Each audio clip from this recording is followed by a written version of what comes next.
The dominant, from the book Nuovo Dizionario di Astrologia by Ciro Discepolo Dominante. When observing a birth chart, one immediately notices a plurality of tones in both a qualitative and quantitative sense that characterize it. Meanwhile, usually when observing any individual for the first time, we grasp a specific aspect that clearly towers over the others and makes us think of them. They are so conceited, or perhaps how sweet they are. The dominant is the astrological element of a chart which overrides the others in importance and can be related to the simplifications of judgment just mentioned. For example, if a subject is of the sign of Virgo, meaning they have the sun in Virgo, and all their astrological values appear in earth signs, the dominant of their chart is earth. Depending on each person's subjective criteria of judgment, this may cause them to be labeled as a stubborn or a practical individual. The search for a dominant in a chart is of extreme importance because it summarizes the maximum of its values and can therefore be consulted directly to obtain, with good approximation, exact answers to the most varied questions. If, for example, a subject's dominant is Marte, and we ask ourselves if they are predisposed to accidents and injuries, we can answer affirmatively even before delving into a detailed analysis of the horoscope. The dominant can be a celestial body, a casa, a sign, an aspect, or more than one of these things combined.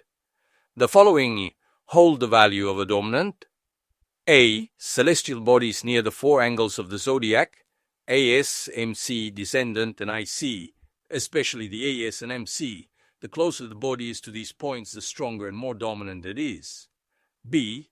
The celestial bodies governing the rising sign, AS. C. The celestial bodies governing the solar sign. D. Planetary stelliums, the accumulation of several planets in the same area of the birth sky. E. Signs that are heavily occupied. F. Case that are heavily occupied. G. Celestial bodies that receive and give numerous aspects, especially with the two luminaries and the Lord of the AS. H. All those elements that stand out due to the unidirectional nature of the constellation symbol. Examples of dominance. Let's look at some examples of dominance that provide a general indication of how to proceed in this type of research. Chart 1, Mercurio, because it is near the AS and the Sun, which is weaker for the same reason. Note that the luminary, being in the Chandesino Casa and poorly aspected by Nettuno, is dominant, but with the more negative characteristics of the symbol: lack of will, conceit, arrogance, egocentrism, etc. Chart 2, Saturno and Urano, because they are close to the AS. Saturno is especially strong because besides being perfectly superimposed on the AS, it is also the Lord in exaltation of Libra, where the Sun, Marte, and Mercurio are located. The subject is typically Saturnian, very rational and wise since childhood, endowed with a strong superego that restrains feelings, and solitary in existence even though they love human relationships. Chart 3. No celestial body is angular, and the dominant is divided between Mercurio, ruler of the AS, and Venere, ruler of the solar sign and closely conjunct the first luminary. To those who see them for the first time, the subject appears self-indulgent, a bit superficial, lively, and focused on enjoying life. Chart 4. Giove, because it is the lord of the AS, is conjunct the Sun, and is square the Luna, which is in Cancer, the sign of Jove's exaltation. Chart 5. Urano, Venere, and the Luna, due to their angularity to the descendant and the MC. Chart 6. Luna, Marte, and Giove. Marte, because it is the lord of the AS, is conjunct the Sun, and is in the 8th casa, the co-significator of Scorpio.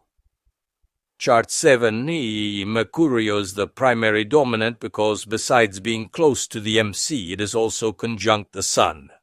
Following are Giove, which embraces the AS and is the Lord of Sagittarius in the Anumuni Casa, the Sun, Venere, and Marte, Lord of the AS in the 8th Casa co-significator of Scorpio, square the Luna, and in aspect to the MC, Sun, Venere, Mercurio, and Nettuno. Given the numerous dominants, one may suppose, and the fact confirm, that this is a person with a complex personality and a difficult character and existence. Chart 8. Urano and the Luna-Saturno conjunction in Capricorn. The latter should not be separated from the sign in which it is found, as it forms a single set of meanings with it. Chart 9. Urano with a Scorpio subdominant, the Luna is in Scorpio and Marte, Sun, Saturno, and Mercurio occupy the 8th Casa, co-significator of that sign. Chart 10, Urano, Marte, Saturno, Plutone, in that order. Chart 11, Plutone, Gemini, 9 Casa. Chart 12, Venere and Marte. Venere is stronger, even if less conjunct to one of the 4 angles, because the MC has more value than the descendant. Furthermore, Sagittarius and Pisces are more akin to the nature of Venere than Virgo is to Marte. Chart 13. Urano. The body is very strong because it is angular at the IC, governs Aquarius, which is occupied by 3 celestial bodies, and has as its co-significator the Sun in the Omni Casa, Aquarius. Chart 14. Gabriele D'Annunzio, Pescara 12-3-86-3 at 7:15 a.m. Venere. Card 15. Sigmund Freud, Freiburg, 6-5-1856 at 6:30 p.m. Plutone. Card 16. Brigitte Bardot, Paris, 28-9-1934 at 1:15 p.m. Luna. Card 17. Amintore Fanfani, Arezzo, 6-2-1908 at 0:30 a.m. Sun, Jove, and Marte. The latter, because it is the Lord of the AS, is in its throne in Aries, is sextile the Sun, and is in aspect with 2 other sensitive points of the horoscope. Chart 18. Eduardo De Filippo, Naples, 24-5-1900 at 10 p.m.